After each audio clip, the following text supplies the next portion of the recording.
Hey guys, Dimitri's here. I wanted to pretty much discuss the intro to building your closet. This is coming from someone who's been working on the closet for almost 10 years.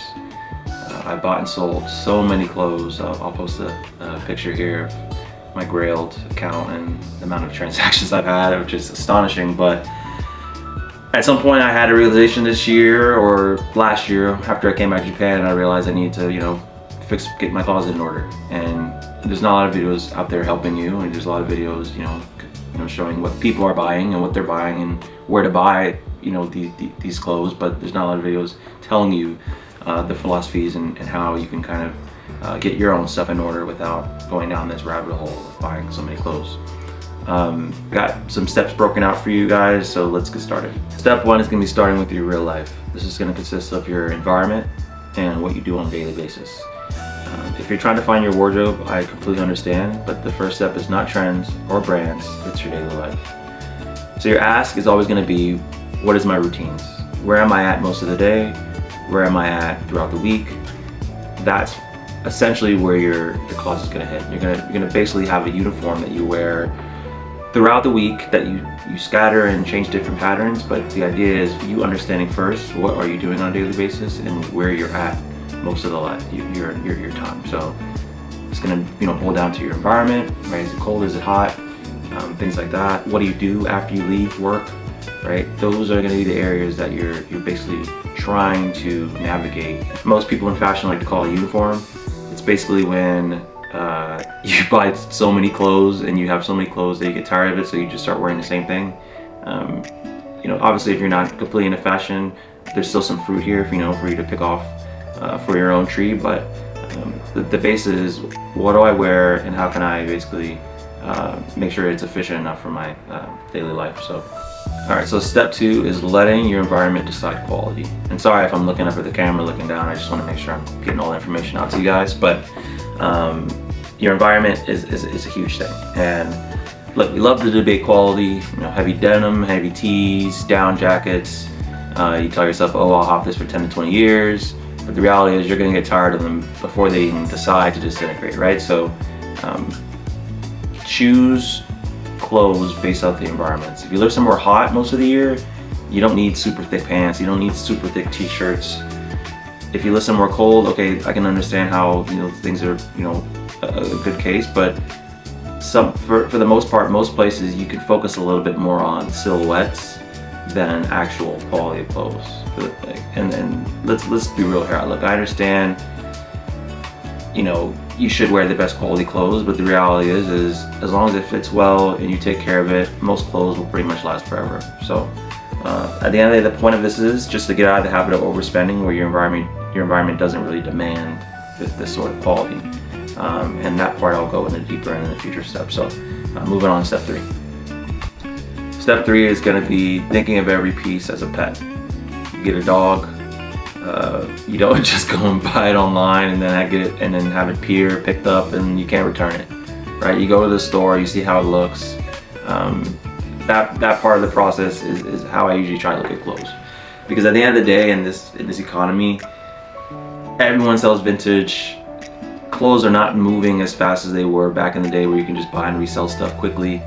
You're losing almost 60-70% of the value of clothes. And I want to bring up an example, because this is what I've thought about pretty heavy. Is you remember how back in the day Gucci and Prada was pretty expensive, but the resale on it was super low. It was like you didn't get nothing for it. We're going back to those days. So you have to really understand that if you buy something that doesn't have a return policy, and you can't get rid of it fast, you're going to be holding on to that product for a really long time, especially trying to get the money you want for it. So step four is going to be the weekend theory. Oh, I'm gonna wear this on the weekend. Oh, I'm gonna wear this for this event or this event. No, you're not. Stop. Let's really think about this. What clothes have been sitting on the market, or what clothes are currently on the market, or what clothes don't sell out, or when you go check a sale, and what clothes are sitting there? It's all the extravagant stuff. It's all I'm gonna wear this to this event or this. It's always those that sit, right? So if we're thinking about clothes as an investment, or we're thinking about what I want to wear in terms of something I can have for a while and hold on, it's always gonna be the basics. And this is why all these brands like New Balance and I'm not sure if you heard of Mason Margiela with German army trainers. Those are having such a resurgence now, and that's why the resale on that stuff is so high, is because people have kind of started gravitating towards the basics. And honestly, they always have. People have always been into basics. And I guess my thought here is, go out, test my theories, go look at what's on sale. It's always going to be the extravagant stuff, what's sitting on eBay for long periods of dates. It's always going to be things that aren't considered basics. So understand that the basics will always win in the conversation of weekends over the daily basis. So when I say basics, I'm not trying to use it in like a trendy way. I'm just saying more in and I'm not going to limit it down to basics. It's your basics. Clothes that are simple colors, solid colors, wash colors, no graphics, no rips, no overly baggy, no overly skinny. Clothes that just are right in that middle ground for you, that feel, okay, like this is something I've been wearing for a while and this is just what I can get down to. So it's all about your basics.